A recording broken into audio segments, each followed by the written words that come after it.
que pues ya se graban las sesiones y listo.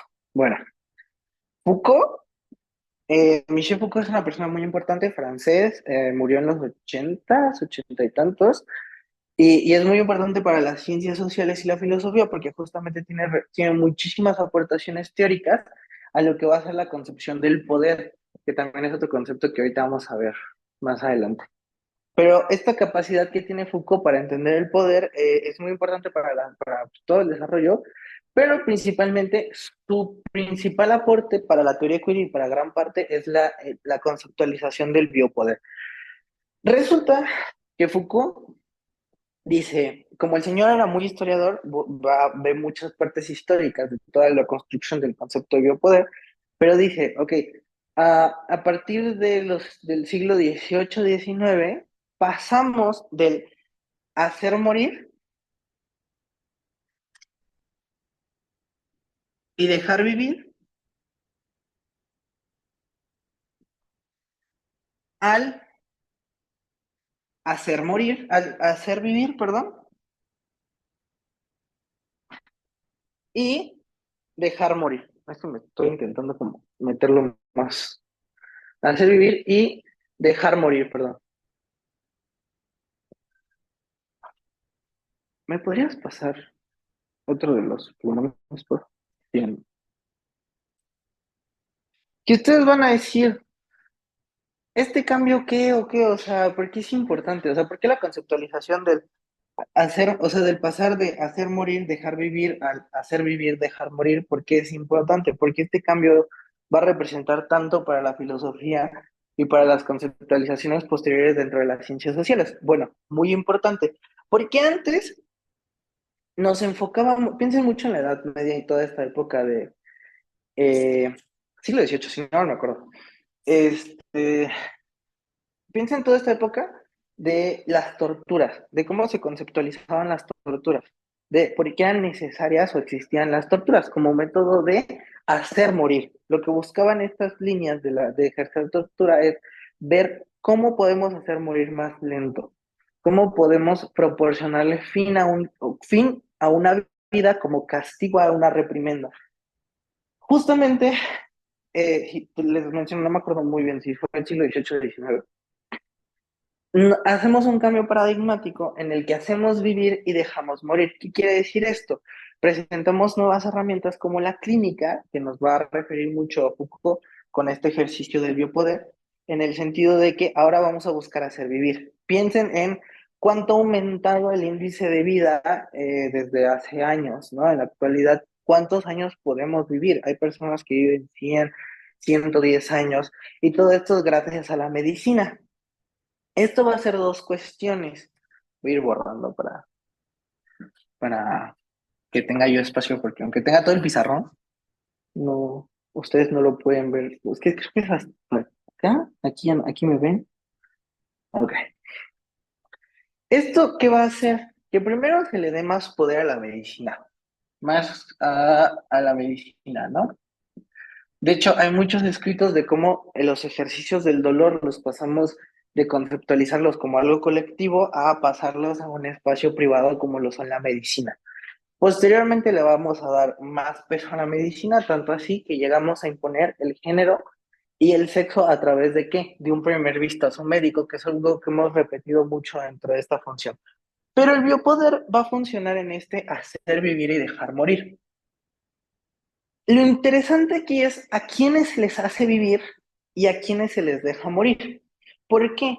Porque justamente esta función del dejar morir para Foucault va a ser muy importante porque Foucault lo escribe en una época bastante vertiginosa para España con el franquismo, que creo que Dylan nos puede decir de qué año fue, porque luego soy muy malo para las fechas.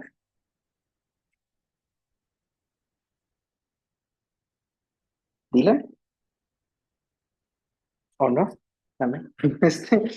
Este, bueno, antes, Franquismo fue a finales de los 30 durante la Segunda Guerra Mundial. Mientras que estaba la Segunda Guerra Mundial en Europa, estaba el franquismo en España. pues justo. Foucault va a ver esta época del franquismo y va a decir, claro, o sea, El biopoder está atravesado por el racismo, este, justamente por conceptualizaciones de raza, porque va a ser algo que él va a entender que al dejar morir a la gente de otras razas se les deja morir. Entonces, esto va a ser muy importante porque los ejercicios del dejar morir van a ser conceptualizados desde la raza. Ojo, posteriormente hemos visto que no solo es la raza, sino también el género, sino el clasismo. Hay varias intersecciones ahí que Foucault va a determinar como microfísicas del poder o del biopoder en este sentido, pero principalmente para él va a ser la raza o el racismo, los ejercicios de racismo. Entonces, este conceptualización del biopoder tiene otra cosa añadida a cómo funciona o cómo va a ir conceptualizándose, cómo va a ir desarrollándose el biopoder. ¿Cómo es esta idea del hacer vivir y el dejar morir? Vamos a tener en mente que necesitaremos vivir los muchos años. Todo mundo quiere vivir más años, todo mundo desea tener buena salud, desea llegar a los 80, a los 100 años con buena salud, justamente porque vivimos bajo el paradigma de hacer vivir. Entonces, esta idea, esta noción va a implementar que nosotros mismos implementemos un panoptismo, que si conocen la cárcel de Lecumberri, van a entender que es un panóptico. ¿Sí saben qué es un panóptico? Si no, mis habilidades de escritura son pésimas, imagínense de dibujo. ¿Sí saben qué es Este un panóptico o el panóptico? es esta perspectiva, ¿no? Como de poder observarlo. ¿Hola? ¿Ay, no me escuchas? Sí, sí se Ol- escucha, Penny. Ah, ok. Pues sí, nada más eso. Esta perspectiva o sea, de tener como control visual, sobre todo en una onda como concéntrica, Sí. ¿no? O sea, como suelen ser las cárceles. Justo. El sistema panóptico nace en las cárceles y se conforma a través de una torre central, en la cual normalmente se dice que los vidrios están tintados, entonces tenemos todos estos, y los vidrios están tintados, y podemos vigilar toda una cárcel de personas, así llena de personas, con un solo vigilante, porque la gente, punto número uno, como es circular la parte en donde están los presos, no se pueden esconder. Y punto número dos, ellos no saben cuándo son vigilados. Entonces podemos tener a simplemente una personita aquí vigilando a todo mundo, pero nadie sabe y por ende todo mundo se comporta de la mejor manera. Entonces, aquí es cuando nacen procesos como también en el biopoder, por ejemplo, hay mucha descripción sobre, por ejemplo, la vida fitness y todas estas cuestiones, porque es el ejercicio panóptico dentro del biopoder corresponde al autovigilarnos. Nosotros vamos a ser esta personita que está dentro de la torre y nuestros cuerpos van a ser la cárcel. Entonces, nos vamos a ir vigilando constantemente. ¿Qué quiere decir esto? Que el Estado, perdón, ya no necesita, denme un segundo. Ah, ah, ah,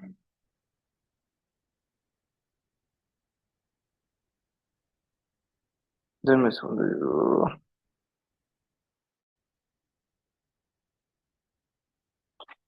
Ah, ya, perdón. ¿En qué estaba? En panoptismo, sí. Va a ser que el Estado ya no necesite vigilarse, sino que nosotros nos vigilamos automáticamente a nosotros mismos. ¿Se acuerdan o han leído el libro que es como una distopía muy famoso de Un Mundo Feliz?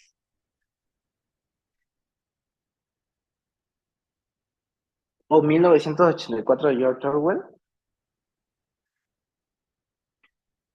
Sí, el primero es del Deluxe. Justamente, si no me acuerdo, en Un Mundo Feliz existen varias píldoras, que ayudan a conformar, pues, varias visiones, ¿no? O sea, como si siento triste, me tomo una píldora, y si me siento enfermo o quiero ser más rápido, me tomo una píldora, y existen un constante de drogas que al finalmente van controlando y manipulando un poco, van controlando y manipulando el comportamiento de las personas.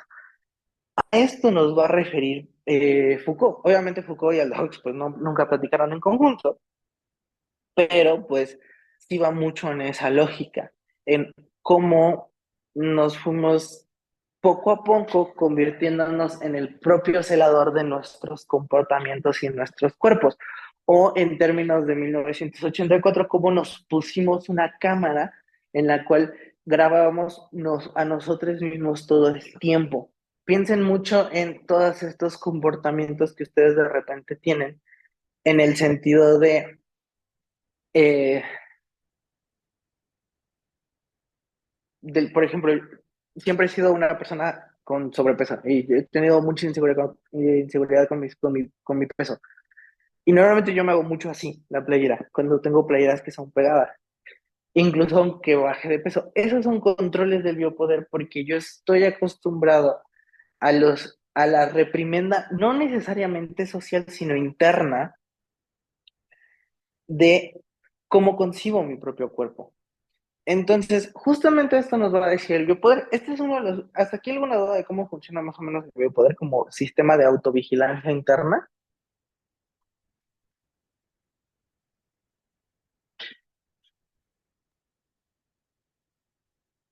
Todo ¿No? bien. Ah, muy bien. Bien. Ahora, Foucault no es lo único que va a dejar de heredero para las teorías queer. Justamente, Foucault desarrolla muchísimas cuestiones que no necesariamente son fundamentales para las teorías queer. Foucault desarrolla muchísimas cosas. Por ejemplo, posteriormente a esto, Membe, un doctor en filosofía africano, desarrolla un concepto llamado necropoder, que también retoma Sayak Valencia para hablar de la función de cómo están dejando morir. Esta parte del hacer vivir, dejar morir, cómo nos concentramos en el dejar morir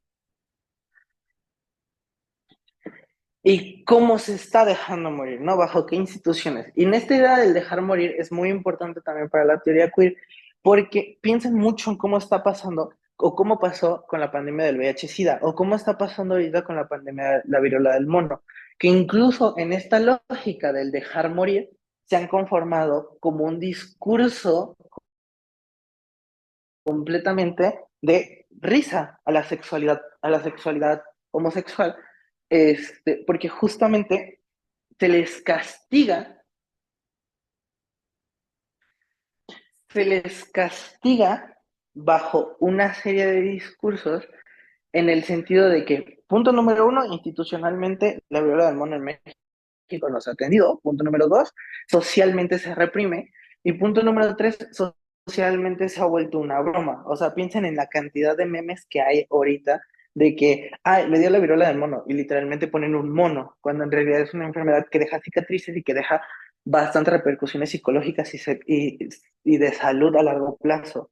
Entonces, cuando ustedes vean estos ejercicios, son ejercicios colectivos del biopoder, en el sentido que están dejando morir. Y si se dan cuenta ahí, ya no entra tanto el sistema de raza, sí tiene mucho que ver la raza, pero estamos conformando otras cuestiones como la sexualidad a nivel espacio público, que es otra de las cuestiones más fundamentales. Si se acuerdan, hoy vamos a revisar el texto de Historia de la Sexualidad de Michel Foucault. No sé si se acuerdan. Y si nos acordamos, qué bien. Bien, esta serie de textos que yo espero que ya hayan leído en algún momento, ¿ya lo han leído? ¿Alguien ya había leído? Porque la otra vez me dijeron de que sí, ya leímos a Michel Foucault y así.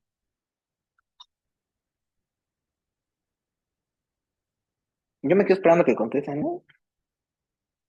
Ya habían leído Historia de la Sexualidad de Michel Foucault? Ese particularmente no. Ok, ¿Alguien más? ¿Quién da más? ¿Quién da menos? Voy para abajo. Yo sí algunas partes y también vigilar y castigar. Ay, pero, claro.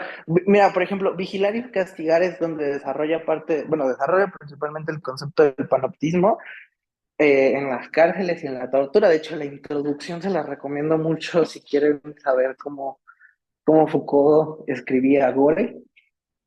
Mm, porque empieza con la narración de, en este ejercicio del hacer morir, como a un hombre que robó se le castiga mediante la desmembración por caballos. Entonces, la verdad está bastante fuerte, pero es un muy buen ejercicio de cómo se planteaba la vida antes del ejercicio biopolítico del hacer vivir y dejar morir, sino el hacer morir y dejar vivir. Este, justamente, es un libro muy interesante, no se lo recomiendo para, para infancias y adolescentes, porque luego conozco adolescentes que lo leen y yo como, ¿por qué estás leyendo eso? ¿Por qué? Y habías dicho otro, ¿no? Historia de la sexualidad, si no lo recuerdo.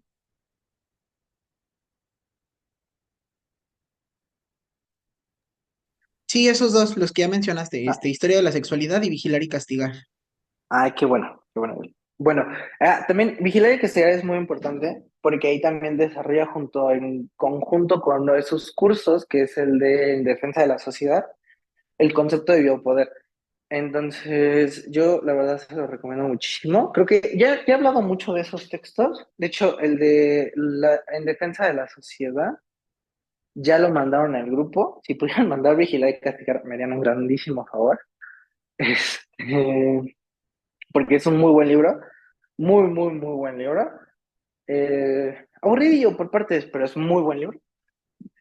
Pero bueno, ahora, en Historia de la Sexualidad va a desarrollar algo muy importante que nosotros mismos vamos a utilizar posteriormente para desarrollar de mejor manera el concepto del biopoder y cómo funciona dentro de las teorías queer.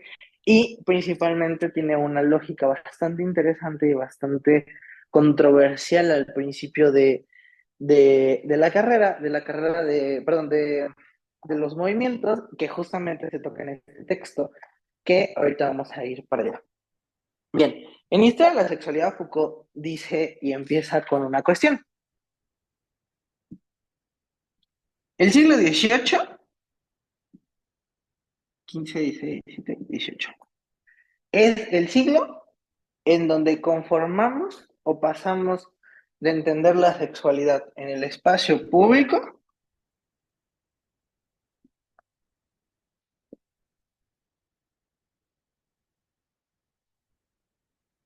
a pasarlo al espacio privado.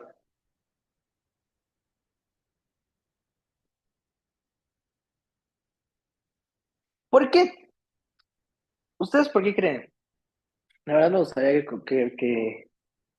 que participasen. ¿Por qué creen que pasó esto?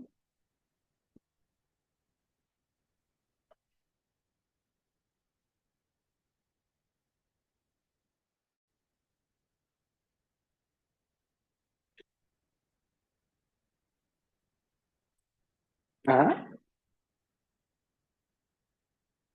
ok. Eh, muy bien. Bueno, Foucault era una persona que trabajó mucho tiempo el proceso histórico. De hecho, una de sus grandes obras es Historia de la locura uno y 2, que son textos bastante complejos en los que concibe cómo se construyó el concepto de la locura a través del tiempo. Hace su misma chamba con la sexualidad, principalmente en el primer volumen. Posteriormente en el volumen 2, 3 y 4 ya son más parafernalias más de cómo se concibe el poder, pero justamente, Foucault hace su chamba histórica y dice, a partir del siglo XVIII, la sexualidad se volvió algo del espacio privado. ¿Por qué? Porque justamente en el siglo XVIII existió el... Se va a caer el nombre. El siglo XVIII, la opulencia, tiene un nombre en específico. Opulento, rimbombante, no. Vamos a llamarle limpieza, ejercicios de limpieza, porque no me acuerdo bien el nombre en específico de cómo se llama este periodo, porque, o sea, sí me acuerdo, pero se me acaba de ir, y ahorita a ver si me acuerdo. Eso, la época victoriana. Muchísimas gracias. Ay, gracias. Justo. Verdaderamente no me acuerdo, o sea, lo tenía aquí y se me fue. Es la época victoriana la que va a determinar este cambio paradigmático para la sociedad, porque para la época victoriana volvimos a caer o se cayó en este sentido de la limpieza de los ejercicios de, como vimos anteriormente en algunos textos en los ochentas, hubo políticas de limpieza. Aquí hubieron este sentido, pero no fueron políticas. Simplemente fueron acciones socioculturales que se fueron conformando, en la cual se veía la sexualidad y el sexo como algo completamente repulsivo. Piensen ustedes en las camas en la Edad Media, cómo estaban conformadas. Las camas en la Edad Media eran muy grandes, dormían el papá, la mamá y los hijos, y el papá y la madre tenían relaciones sexuales frente a los hijos. Entonces, posteriormente a esta época, es cuando se empieza a decir, alto, chiquillos, alto, vamos a tener que cambiar la sexualidad, ya no al espacio público, sino al espacio privado. ¿Por qué? Porque eso es grotesco, porque da mucho asco, porque eso en la calle no lo podemos ver. Entonces, es a partir de esta época en la cual, a través de diversos dispositivos biopolíticos, ya tenemos mucho que es el biopoder, estos ejercicios de poder biopolíticos van a ir relegando cada vez más la sexualidad al espacio privado dentro del espacio privado. ¿Sí saben qué es el espacio privado? Luego es un concepto que luego decimos como, ah, ¿quién no lo va a conocer? Pero no. El espacio privado, básicamente para la ciencia política y para la política en general, es todo aquel espacio el cual no tenga como tal acceso a una institución. Ustedes me van a decir, bueno, el matrimonio es una institución. Sí, pero es una institución no formal. ¿Qué quiere decir esto? Que la institución, mi familia es muy diferente a la familia de ustedes, a diferencia de mi compañero, a la diferencia de mis demás alumnos, y así se conforman de formas diferentes. Los organigramas funcionan de forma diferente. Entonces, sería una institución de carácter o de corte um, no formal, sería más informal. Entonces, va a relegar la sexualidad al espacio privado, ¿qué quiere decir? A la casa. Pero no necesariamente a la casa, porque hasta donde yo sé, si ustedes tienen familia o si viven con su familia o con sus roomies, no cogen en su sala cuando están los roomies, sino que cogen en sus cuartos. Y lo que va a hacer es, no le va a faltar o no le va a bastar con relegarlo al espacio privado, sino lo va a relegar al espacio privado dentro del espacio privado, que ¿qué creen sería? El cuarto. El cuarto justamente es una analogía que después le toma, no me acuerdo si Virginia Woolf o Simone de Beauvoir, para hablar del feminismo con un cuarto propio. Sí, es Virginia Woolf. Ah, Virginia Woolf, sí, claro. Virginia Woolf, gracias. Para decir, yo estoy en el espacio privado, pero entonces no fue la victoriana. Entonces no me acuerdo bien qué pasó en el 18. Una disculpa. Ustedes dicen, googleen ahí qué pasó en el siglo XVIII, pero justamente tenía estas políticas de limpieza, o sea, tenía esta idea de pulcredad. Eh, entonces, justamente, también para Virginia Woolf va a simbolizar, perdón, muy importante esta analogía del espacio privado dentro del espacio privado, porque a las mujeres que escribían, y por eso es tan interesante ese libro, no se les permitía en el espacio privado. Recuerden que siempre se ha visto como la figura de dominación del espacio privado a las mujeres, que sería la casa, pero como es un ejercicio del espacio público, la escritura, tenían que hacerlo escondidas en el espacio privado, ay, perdón, privado, dentro del espacio privado. Entonces lo tenían que hacer en el cuarto. Asimismo se relegó la sexualidad. La sexualidad siempre se reprimió a un cuarto.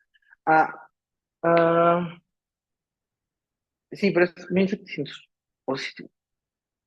Luego vemos fechas. Si me equivoqué en las fechas, ya les subo un WhatsApp, hay un comentario específico de que me equivoqué en las fechas. Pero la verdad, no, pero sea siglo XVIII, siglo XIX, les digo, estoy medio malillo para las fechillas. Entonces, justamente, Foucault va a decir, no necesariamente va a ser esta analogía, porque no es que la haga específicamente del cuarto privado o del cuarto privado, pero sí vamos a entender que la sexualidad se agregó a esto. ¿Qué quiere decir? Va a limitar los ejercicios sexuales dentro del espacio público, lo cual, punto número uno, le va a quitar su componente político. Y punto número dos, ¿qué creen?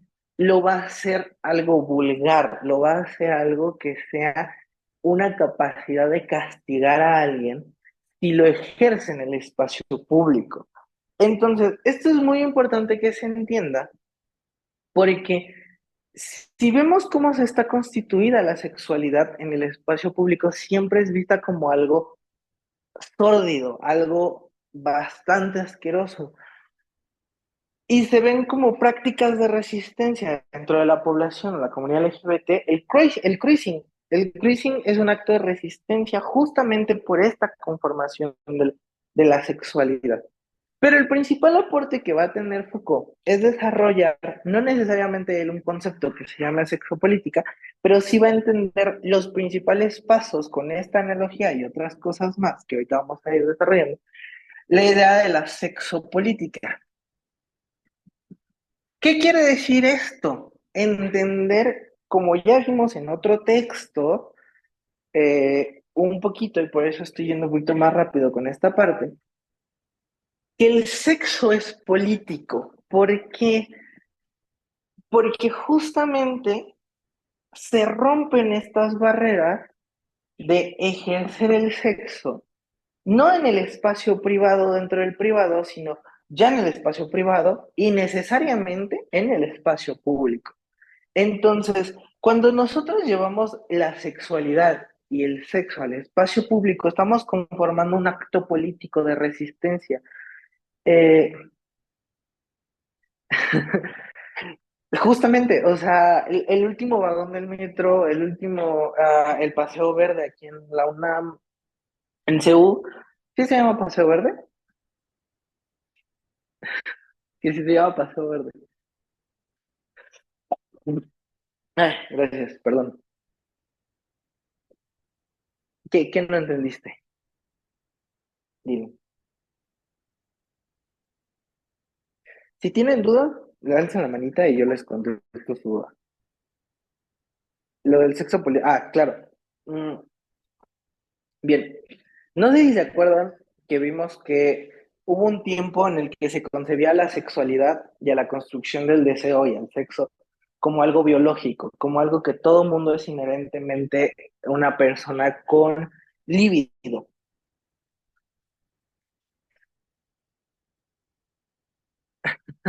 Sí, camino verde, sí, justamente. Bueno, pero volviendo un poco a la duda de Dylan.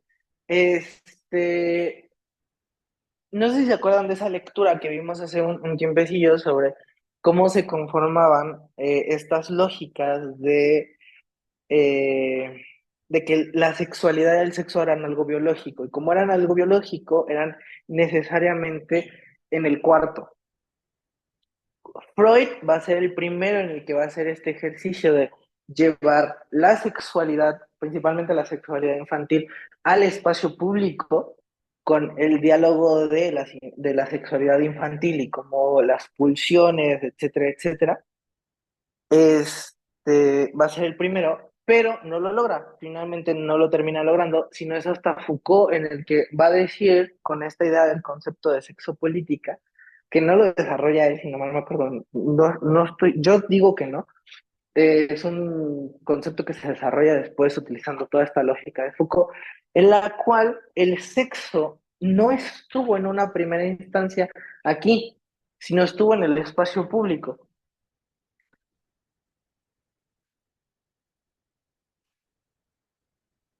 ¿Qué quiere decir esto? Que la gente tenía relaciones sexuales frente a otras personas y no había pena, que la gente paría en mercados, que la gente ah, veía el sexo como algo más del día al día y no con un morbo, porque si hoy concebimos la sexualidad con morbo y el sexo como algo morboso, es gracias a esta relación de enclosarla o guardarla, enclaustrarla en el privado dentro del privado, que sean los cuartos. Entonces, justamente lo que va a hacer Foucault es el primer camino o trazar el primer camino a la función de la sexopolítica, de entender a la sexualidad, al deseo y al sexo como una construcción social, como, como una parte de algo que fue enclaustrado en el espacio privado y que posteriormente colectivos sexodisidentes, las mujeres o los movimientos feministas han hecho poco a poco hincapié en esta eh, proliferación de la sexualidad dentro del espacio público como algo normativo. Entonces, como algo normal, como al final de cuentas, no es que todo el mundo tenga relaciones sexuales, porque hay personas que no tienen relaciones sexuales, pero justamente podemos hablar de esas relaciones sexuales en espacios públicos sin caer en estos chistecitos de dijiste chichis y me reí porque estás llevando al espacio público. Perdón, es que tengo gente aquí de invitados, estás llevando la sexualidad al espacio público. Entonces, justamente es eso, justamente es eso lo que se refiere con la idea de la sexualidad como algo social, como una construcción social y como la construcción de el concepto de sexopolítica. Ahora, ¿por qué esto es importante para las teorías queer? ¿Por qué tanta parafernalia filosófica y todo esto? Principalmente porque Foucault desarrolla un concepto del poder bastante interesante, si me lo preguntan. Porque antes de la tradición Foucaultiana de entender el poder, nos basábamos mucho en pesimistas antropológicos como, ¿han escuchado hablar de Hobbes o Maquiavelo? Maquiavelo sí, díganme si sí o no. Sí, sí, sí. ¿Sí habían escuchado de Maquiavelo y Hobbes o solo de Maquiavelo?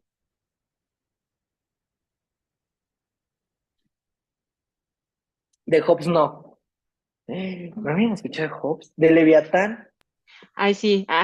Justo iba a preguntar, es el de Leviatán, ¿verdad? Pero sí, sí. Ujú. Bueno, Eh, Hobbes y Maquiavelo son lo que se conoce dentro de la tradición filosófica como pesimistas antropológicos. ¿Qué quiere decir esto? Ellos conciben que nosotros somos malos por naturaleza. O sea, que si nosotros Imagínense, ¿han jugado Minecraft? Voy a hacer... Imagínense que son personajes de Minecraft y que ustedes automáticamente, si aparecen en el mundo de Minecraft, lo primero que van a hacer es matar y hackear todo para poder vivir mejor que otras personas. Básicamente eso van a proponer como el estado de naturaleza. El estado de naturaleza concibe que los hombres, ojo, habla de hombres, porque pues al final de cuentas, hombres en siglos pasados, este, ay, no, perdón, ya. Eh, Justamente va a hablar de hombres, designa que todos los hombres son malos por naturaleza porque todos van a ser egoístas y porque todos van a designar el deseo de adquisición de cosas a costa de las demás personas. Esos son los pesimistas antropológicos. Y justamente dentro de la tradición de la ciencia política y generalmente de las ciencias sociales, la forma en cómo se constituía el poder era desde una visión muy maquiavélica, muy antigua, en el sentido no maquiavélica de que, ay, vamos a matar a todo el mundo y porque somos malos y porque sí, porque el fin justifica los medios, que ojo, la frase del fin justifica los medios no la dijo Maquiavelo nunca, es una reinterpretación de su obra. Este va a funcionar para entender cómo se consigue el poder. El poder se veía bajo la adquisición de más poder. O sea, el poder se entendía como eso. El poder lo va a detentar una persona llámese rey, llámese presidente, llámese lo que quieran, pero esta persona va a buscar tener más poder a costa de cualquier cosa. Así se entendía el poder. Foucault va a decir, ¿saben qué? A ver, espérense, manito, espérame, espérame, tan mal. El poder no funciona así. El poder funciona de una manera completamente ajena a eso. El poder va a funcionar de la siguiente forma. Supongamos que aquí estoy yo, ¿no? Y aquí están ustedes. Ahorita yo estoy ejerciendo poder frente a ustedes. ¿Por qué? Porque yo soy el que tiene la palabra. Yo estoy hablando y ustedes están escuchando. Estoy ejerciendo un poder. Pero supongamos que ahorita, vamos a poner aquí, supongamos que ahorita me callan, ¿no? Alguien dice "Shh", y empieza a hablar esa persona.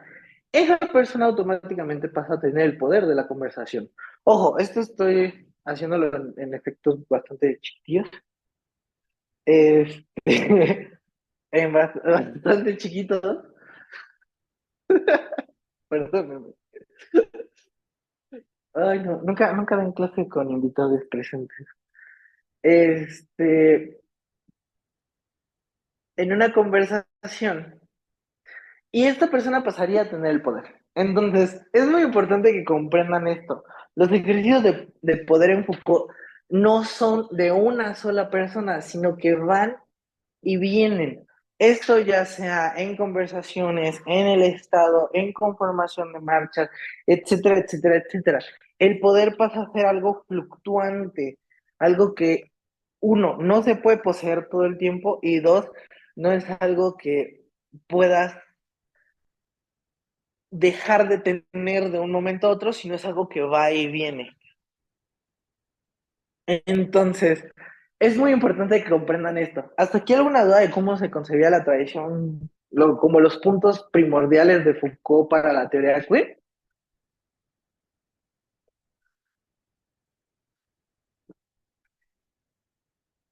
Todo bien, muy bien. Y todo Si bien. tienen dudas, muy bien. Bueno, ahora, ¿qué creen? Vamos a hablar de este hermoso libro que les hice todo este preludio porque es muy importante que revisemos a Foucault y como algunas de sus aportaciones específicas, pues para ir bien. Nos vamos a centrar básicamente en Foucault no fue a los baños Ecuador, que es como un capítulo muy chiquito porque ya no nos da tiempo de revisar todo, eh, en el cual lo que nos va a decir es, ay, ¿qué creen? Todo esto que acabamos de ver no importa porque en la constitución del movimiento LGBT en México, Foucault, Foucault, ¿qué creen? Punto número uno, era súper complejo de leer. ¿Por qué? Porque verdaderamente el señor escribe como buen francés mal. El señor escribe bastante mal. Entonces, este texto, principalmente del doctor Roberto González Villarreal, es un texto que utiliza bastante recopilación vivencial. Recopila muchísima recopilación vivencial, porque él es uno de los grandes conformadores del movimiento LGBT aquí en México. En sus primeras marchas, no en las primeras de los 70, sino ya como por ahí de los 80s, 90, hasta bueno, a la actualidad ya no tanto, pero sí ha conformado bastantes marchas. Entonces, lo que él nos va a dar es su perspectiva del cómo él ha vivido esas marchas y cómo se fueron conformando a lo largo de la historia. Pero principalmente va a utilizar a Foucault y todos estos conceptos que hemos visto para entender el movimiento actualmente. ¿Y por qué? Es muy paradójico que Foucault en un principio se haya entendido como algo que no era necesario para las teorías queer, ni para el movimiento LGBT. ¿Por qué? Porque justamente, como les mencionaba, primero había una barrera muy compleja de academicismo dentro de sus textos y segundo, Foucault le tenía mucho miedo a las políticas de identidad. No miedo, sino repulsión. No me gustaría decir miedo, sino repulsión a las políticas de identidad. Porque como vimos, Foucault recopila mucho esta parte del franquismo, en el cual se van construyendo políticas identitarias a lo largo de que es del franquismo. Entonces, él nunca va a escribir ninguna de sus teorías a la conformación de políticas de identidad.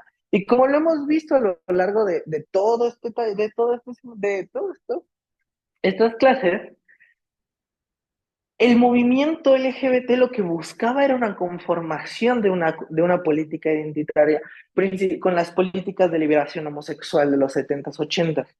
Entonces, entiendan esta parte. Para Foucault va a ser muy contradictorio la existencia del movimiento cuando él escribe Historia de la Sexualidad, porque en realidad funciona mucho para explicar muchas problemáticas dentro de aparatos heteronormativos como es el Estado, pero que va a huir del movimiento y que va a huir de las teorías queer y va a huir de todo eso porque para él era una conformación de políticas de identidad y eso podía salir muy mal. Entonces, cuando sale este texto para la población LGBT, y principalmente para comunidades de mujeres lesbianas académicas, va a ser un texto bastante feo, bastante criticado y controversial dentro de la construcción de estos escenarios. Porque justamente, como no busca conformar una política de identidad, al contrario, les tira hate. Va a decir las académicas, no podemos utilizar ese texto, no, no nos sirve de nada porque simplemente está diciendo lo mismo que otros hombres ya han dicho, pero con otras palabras, y en realidad no está ayudando a nadie. Pero es posteriormente con los años y con la idea y con la formulación de nuevas herramientas dentro del movimiento, como una crítica epistémica a las políticas de liberación homosexual en los 70s, 80s, en los 80s principalmente, que vamos a ver que esta función de construir políticas identitarias a lo mejor no está tan chido. Entonces vamos a sucumbir un poco a la tradición Foucaultiana dentro de las teorías queer y vamos a empezar a debatir y a conocer más en función y en profundidad a través de la constitución de varios académicos y varios colectivos académicos cómo utilizar a Foucault. Entonces, Foucault va a ser visto como posteriormente es una de las herramientas bastante fundamentales, no en la construcción de identidades, porque como lo hemos visto, hay dos caras principales de la moneda de las teorías queer, las identidades y la sexualidad. Foucault nos va a servir en esa parte. Foucault va a estar implicado y va a estar parado ahí como el guardián de cómo se constituyen las sexualidades en el espacio privado, dentro del espacio privado, y cómo se tortura y se limita y se deja morir a las personas que llevan su sexualidad al espacio público. Entonces, va a ser muy importante que comprendamos estas herramientas de Foucault para posteriores análisis dentro de las teorías queer. Y es justamente en los 2000, en los 90, 2000, que empezamos a hacer estas charlas para entender cómo podemos utilizar a Foucault lejos de las políticas de identidad. Hasta aquí, ¿alguna duda, pregunta, cuestionamiento?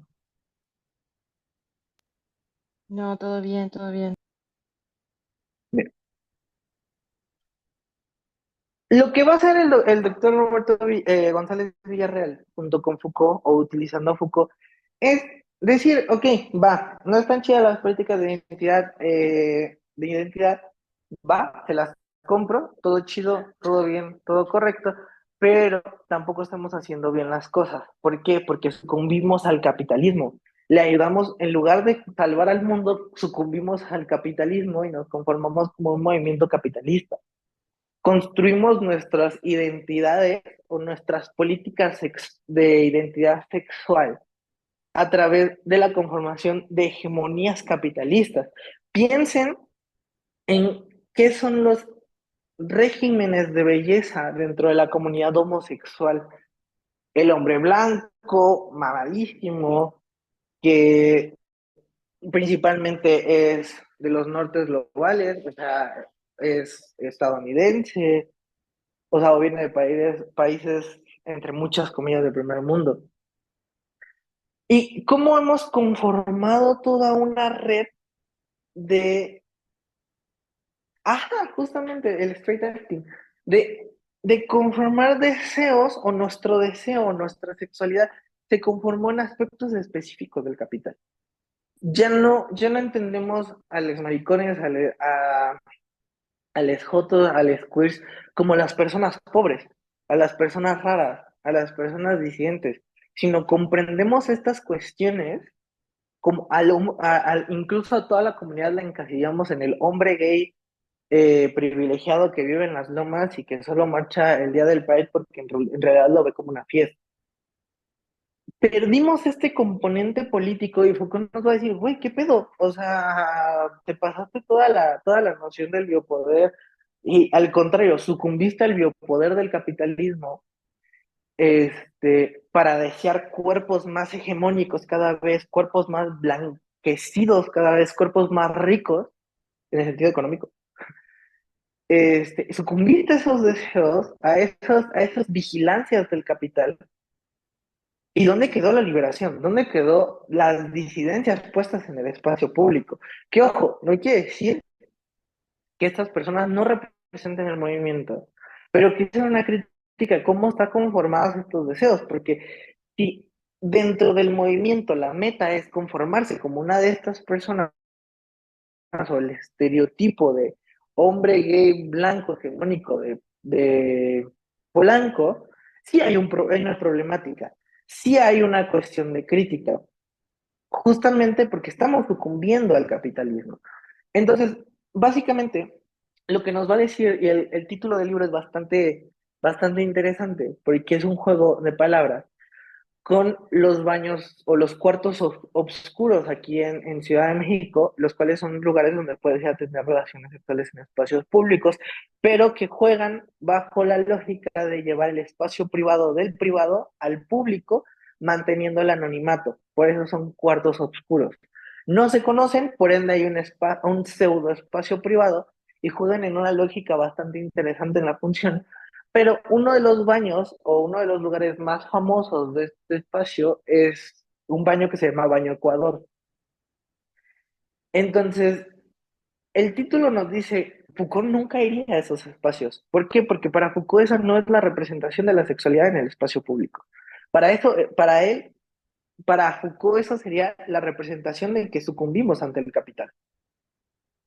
Entonces, está muy interesante, la verdad, yo les recomendaría mucho que lo leyesen, o sea, es un libro que me costó un buen conseguirlo en PDF, porque les digo, es bastante nuevecillo, pero justamente les dejé este texto en lugar de Historia de la Sexualidad uno para que veamos críticas a cómo hemos conformado el movimiento. La verdad, el doctor Villarreal es bastante crítico con el movimiento, si me lo pregunta.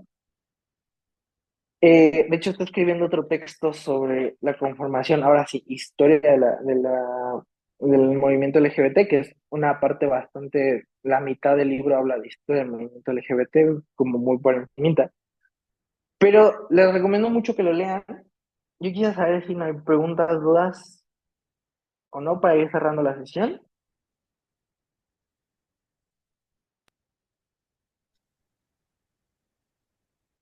Hola. No, yo todo bien. Ah, no sé.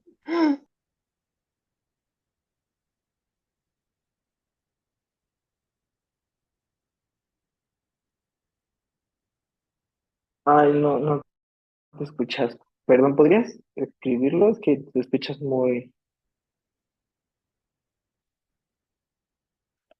corto y apenas. Pero bueno, si no hay dudas o comentarios, eh, pues a mí me gustaría ir cerrando por aquí.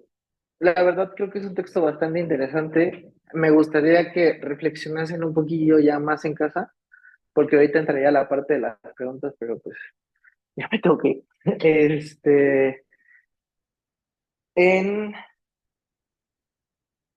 en el sentido de, ¿ustedes qué creen? ¿Hemos sucumbido a los ejercicios biopolíticos del capital? ¿Seguimos constituyéndonos bajo la lógica de una construcción de una política identitaria que nos que nos funcione para luchar en el espacio público, llevar la sexualidad a este espacio público, o ya nos rendimos y no hacemos nada y cada Pride en lugar de conformar una lucha de acción política, hacemos una fiesta que ha perdido su componente político y nos seguimos institucionalizando y viendo de dónde podemos sacar recursos para vivir acomodadamente como parte de este ejercicio del capital. Entonces, sin nada más por agregar, voy a cortar la transmisión, la transmisión